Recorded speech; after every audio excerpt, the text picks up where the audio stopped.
Okay, we're making a London broil. This is a certain cut of meat. It's not actually a marinating style or anything like that. Whenever you say London broil, it's the cut of meat. We're going to marinate it my way and prep it my way and see what you guys think about it. Come through with a fork and you stab it a bunch. You can use it as your card, but I don't have one right now. The fork is basically so the marinade will penetrate the meat, and it also assists us in cooking. You want to try to get halfway through with each stab. Once you've got one side stabbed through, take a serrated knife and you're going to cut lines in it, and reversing lines like a tic-tac-toe board. Go about 1/4 inch deep. This is going to help the seasoning later on adhere to the meat.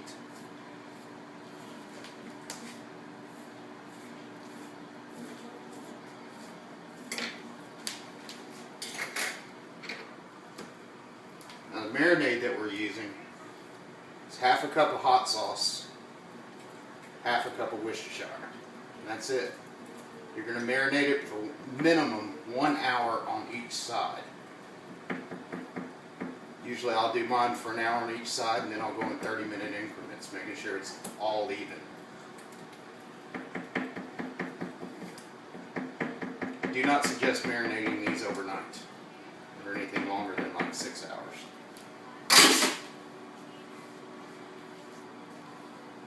What's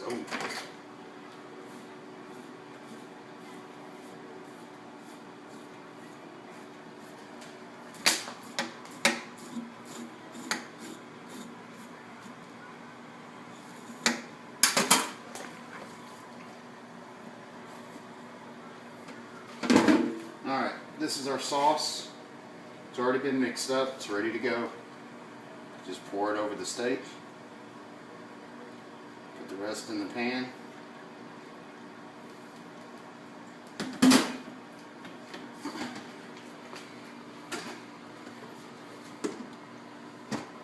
If you don't have one of these handy dandy marinating dishes, you can easily use a glass pan or another pan. Keep it wrapped with plastic wrap. That way nothing bad happens. That's it. We'll see you guys in a few hours. Okay, it's time to flip. It's been 1 hour. This is the beauty of this pan. We'll shake. Done. See you guys in a bit.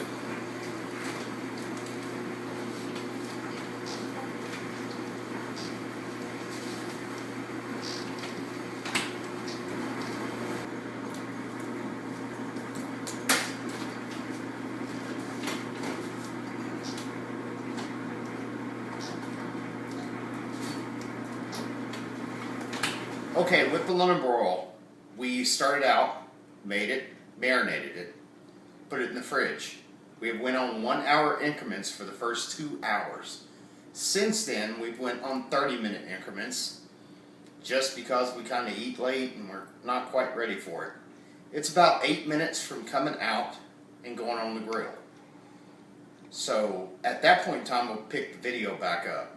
It has been approximately 4 hours, if I'm not mistaken. 1, 2, 3, 4. Yeah, 4 hours. So we'll see how it turns out, and I'll see you guys then. Alright kids, it's time to cook the best thing you're ever going to put in your mouth. London broil. Okay, so we have our steak here. It's all cooked, it's all glorious, it's all good. It's sitting right about a perfect, very hot center medium. I can do that because I actually went to school for this and I know about touch and texture. A lot of people can't. So if you want to use a thermometer or a probe or anything like that, you got to go in from the side. Don't go in from the top. You want to get deep into the meat. And on every probe, there's going to be a certain spot on that thermometer that is the most accurate. A lot of people aren't going to know that spot. It's a little dimple inside of the needle. So you got to look at that if you're going to go in from this direction. Otherwise, go in from that direction.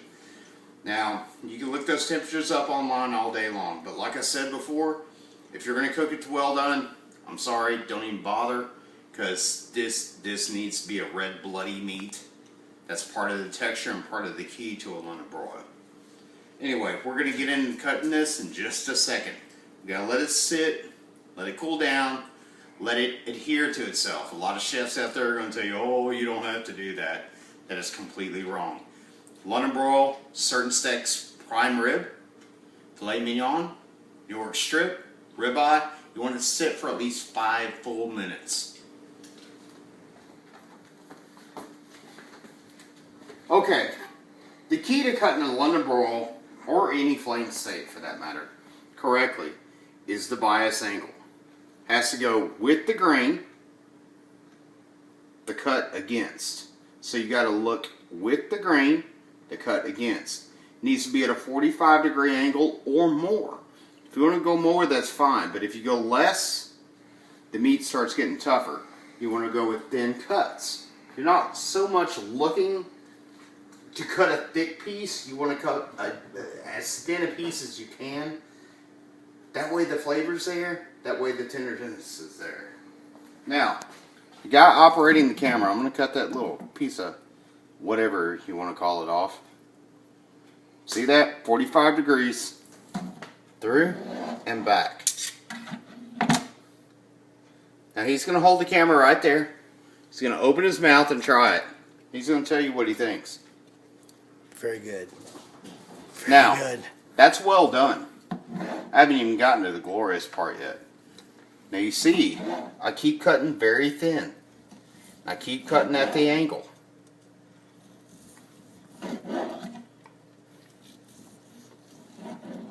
See how I'm rolling the knife over? That's to lay my meat on the board. That's also what she said. Yes, I did. Okay. Now watch, guys. Paper thin, perfect mid-rare medium. That's all it takes. Now tell me, Scott, what do you think? I think you need to cut some more off. Okay. We can always do that.